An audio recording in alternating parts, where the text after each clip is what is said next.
Il est 6h44, Europe 1 vous répond et toutes ces questions ce matin. Que représente Noël, le réveillon, la messe de minuit, la journée du 25 décembre, les cadeaux au pied du sapin, Wendy? Oui, beaucoup de questions en effet sur cette fête familiale chrétienne qui symbolise la naissance du Christ, mais qui est devenue à certains égards une fête laïque. Europe 1 vous répond avec vos réactions et vos questions en direct sur le hashtag E1 Matin pour notre invitée Isabelle de Gomin. Bonjour Isabelle. Bonjour. Rédactrice en chef adjointe de La Croix. Vous avez publié Un pape pour tous aux éditions du Seuil l'an passé. Si l'on en croit les sondages d'abord, pour 80% des Français, Noël c'est devenu vraiment le moment de partage en famille. On se ressente sur les valeurs, sur la tradition. Est-ce que cela pour vous écorne dans un certain sens l'aspect religieux de cette fête de la Nativité ? Non, parce que d'abord, ça a toujours été le cas. En fait, Noël, c'est pas la fête la plus importante pour les chrétiens. La fête importante pour les chrétiens, c'est Pâques. C'est Pâques, la Noël, résurrection. en fait, on l'a fêté, les chrétiens n'ont commencé à la fêter que 300 ans après Jésus-Christ. Donc c'est en fait une fête qu'ils ont installée pour remémorer la naissance du Christ, qui n'est jamais né un 25 décembre. Donc voilà, ils ont décidé ça, simplement pour remplacer une fête païenne, qui était la fête du soleil, qui était très très importante à l'époque à Rome. Et donc voilà, ils ont quelque sorte inculturé ou adapté cette fête païenne au christianisme. Et c'est vrai que c'est pour ça que c'est au moment du solstice d'hiver. Oui. Et c'est juste pour signifier que voilà, on était dans les ténèbres, comme dit l'Ancien Testament, et on a vu une grande lumière. Donc cette lumière, elle est symbolisée au moment de l'hiver par le solstice d'hiver. C'est passionnant, ça veut dire que j'imagine vous répondez 3 fois oui au message de Tib sur le hashtag Un Matin qui nous écrit « Dans un contexte difficile, Noël ne représenterait-il pas la période permettant de mieux se rassembler ?» Oui, je crois que c'est ça. Les gens ont besoin de ça. En dehors de l'aspect très très religieux, je crois que Noël, c'est un moment pour tout le monde de se dire finalement, il y a quand même de l'espoir. On est dans un monde horrible, dans un monde noir, surtout cette année qui a été quand même épouvantable pour les Français. Voilà, on peut pas totalement perdre espoir. Et puis, c'est vrai que Jésus, c'est le symbole à la fois d'un enfant, donc d'une forme de simplicité, d'une forme d'humilité. À l'époque, il faut bien se remémorer, on attendait un roi. Ce roi, en fait, il est arrivé, c'est un migrant, c'est quelqu'un qui est venu dans une mangeoire, qui n'avait pas d'hôtel, qui n'avait pas de place à l'hôtel, pas de place dans une maison, etc. C'était en quelque sorte un sans-papier. Donc voilà, on dit le roi, en fait, c'est lui. C'est un renversement total des valeurs. C'est pas quelqu'un qui est puissant, c'est au contraire quelqu'un qui est faible. Et ça, c'est un message qui peut être commun et colporté par tous et par toutes les religions, et en dehors même des religions d'ailleurs. Oui, je crois que c'est pour ça que Noël, c'est devenu quelque chose de très important, parce que d'ailleurs, tous les symboles, le symbole du sapin, par exemple, c'est pareil, le sapin, c'est simplement un arbre qui ne perd jamais ses feuilles. Ça représente une forme d'éternité. Noël, c'est finalement Dieu qui vient nous faire en quelque sorte un clin d'œil.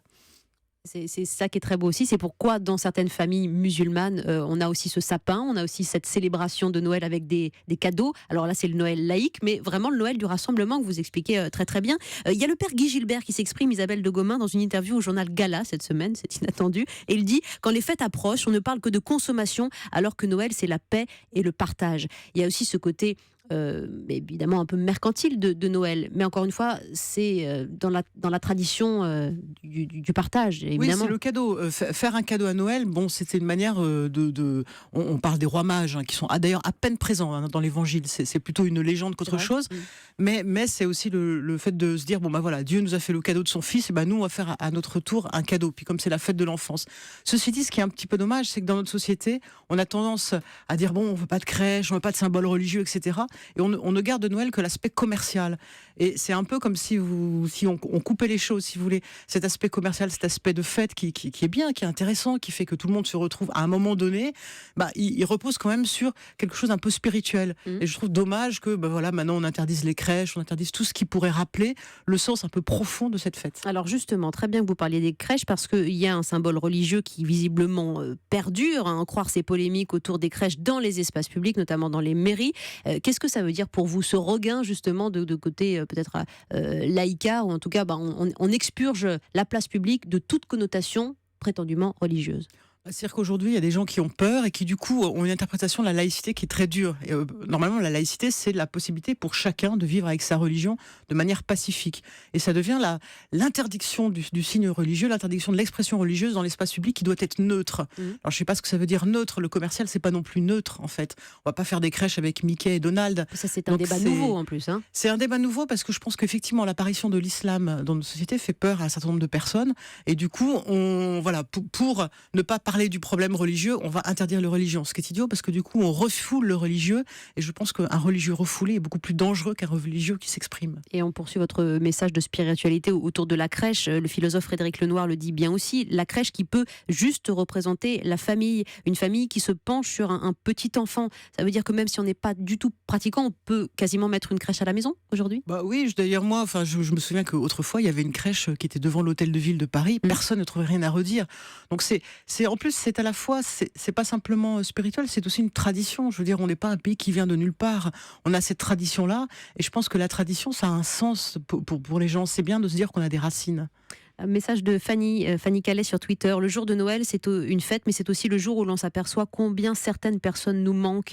C'est vrai que Noël, c'est aussi, on disait bien, la fête de la solidarité, la fête du partage, mais aussi la fête de la solidarité qui va prendre une autre dimension fatalement en ces périodes si tragiques. Oui, c'est vrai on remarque, c'est toujours à Noël que, on parle de la trêve de Noël, hein, c'est-à-dire que c'est à Noël où on arrête les armes, à Noël où on fait la paix, à Noël on se dit, au moins ce jour-là, on espère qu'il n'y aura pas de guerre. Alors en fait, c'est pas vrai, c'est-à-dire qu'on a du mal à arrêter la guerre à Noël, mais traditionnellement, on se dit voilà, il y a la trêve de Noël, c'est un moment où on essaye d'être juste bien, d'être juste pacifique. La trêve de Noël et les prédictions, en tout cas celle du porte-parole de la Conférence des évêques de France, Monseigneur Olivier Ribadeau-Dumas, qui dit il y aura du monde à Noël, peut-être davantage cette année, en raison de ce que nous vivons, puisque les gens ont besoin de retrouver une intériorité. Est-ce que vous prédisez aussi ces affluences dans les églises, notamment pour les messes de minuit ce soir ? Alors d'abord, c'est toujours un moment où il y a du monde, hein. C'est vraiment le moment où les églises sont le plus remplies, c'est Noël, plus qu'à Pâques. Et c'est vrai qu'on remarque depuis les attentats de novembre qu'il y a une affluence supplémentaire dans un certain nombre d'églises, notamment parisiennes. Je pense que ce qui s'est passé le 13 novembre, les gens ont eu le sentiment il y a eu des bougies, il y a eu des sortes de prières, même si c'est des prières qui ne sont pas des prières religieuses, mais il y a eu le besoin de se dire, quand même, on n'est pas dans un monde terrible, quand même, il y a une petite espoir. Et je crois que là, il y a eu quelque chose d'important qui s'est dit. 45 000 églises en France, avec un Noël sous étroite surveillance. Tout est fait pour que la sécurité soit garantie, a rappelé le ministre de la Défense. Un autre tweet nous est parvenu, Anissa. Oui, un tweet de TPMP avec le hashtag un matin. Les gens qui n'aiment pas les fêtes de fin d'année sont-ils exclus d'une manière ou d'une autre de la société ? Isabelle de Gomin pour la Croix. Non, je pense que d'abord ce serait difficile de s'exclure de Noël tellement c'est aujourd'hui dans notre société de manière à la fois commerciale, à la fois tout le monde en parle, tout le monde est touché. Donc je pense que mais c'est vrai qu'il y a à ce moment-là, on se dit peut-être qu'il faut faire encore plus attention que d'habitude aux gens, par exemple aux gens âgés, aux gens qui sont pauvres, aux gens qui sont exclus par l'argent ou par l'âge. Nathalie nous écrit sur Europe1.fr de Nice. Est-ce qu'il faut pour vous trouver un moment lors de cette soirée du réveillon ou du 25 quand on n'est pas croyant ou quand on est d'une autre religion pour rappeler quand même le message religieux de Noël en France ? Je crois qu'on peut trouver un moment pour rappeler le message pacifique. Voilà. C'est vrai qu'on dit Jésus c'est le prince de la paix.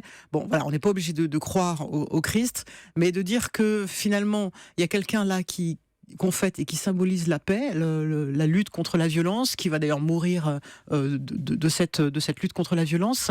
Je crois que c'est important et je crois que l'aspect pacifique de Noël, c'est quelque chose auquel il faut tenir. Puis il y a de jolies alliances, comme ce soir, après le spectacle, le cirque Alexis Grus, à 23h à Paris, organise une messe de minuit sous le chapiteau pour son public, tout public. Et en ce sens, il contribue aussi à ce trait d'union entre la tradition, la religion et puis les valeurs simples, Isabelle de Gomin. Oui, ils ont dire c'est vraiment une tradition qu'ils font depuis des années et ils font attention d'inviter un certain nombre de gens qui n'ont pas beaucoup d'argent. Oui. C'est vraiment une messe qui a une tonalité très particulière. Et puis on ne peut pas parler de Noël sans chant de Noël, des chants d'église aux chansons plus commerciales, mais preuve aussi que cette fête est ouverte sur le monde. Et on va terminer en vous remerciant Isabelle de Gomin pour le journal La Croix avec Noël en blanc d'Eddie Mitchell.